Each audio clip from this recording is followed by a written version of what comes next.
The K-9 members of the Texas A&M Task Force Urban Search and Rescue were deployed to Kerrville, assisting in the recent floods that have devastated the Texas Hill Country.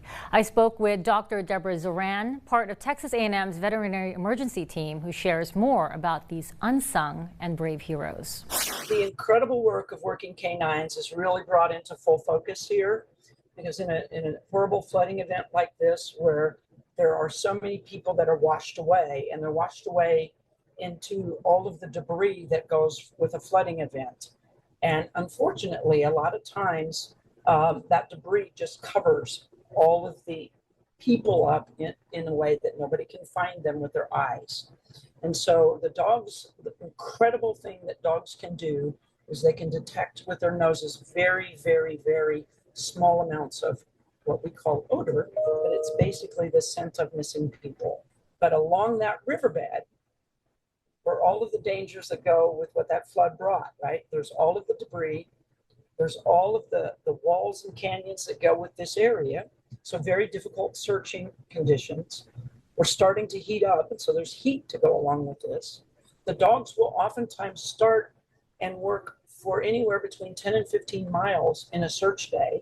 So if you think about that as a human, they're doing a half marathon every day. And you mentioned and touched on it a little bit about how dangerous their job is. How much more can you say about that and what they're doing out there?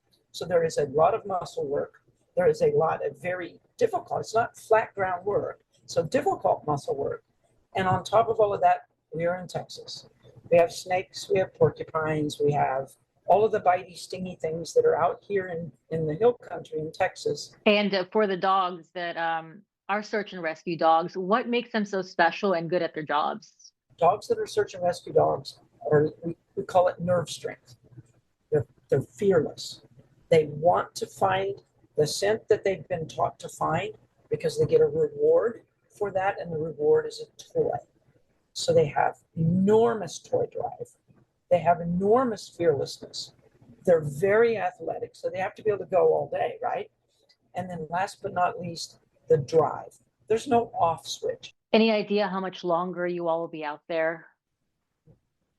No, not really. I mean, there has been all kinds of conversations and conjecture about, oh, it'll be another 2 or 3 or 4 or whatever weeks. Nobody knows.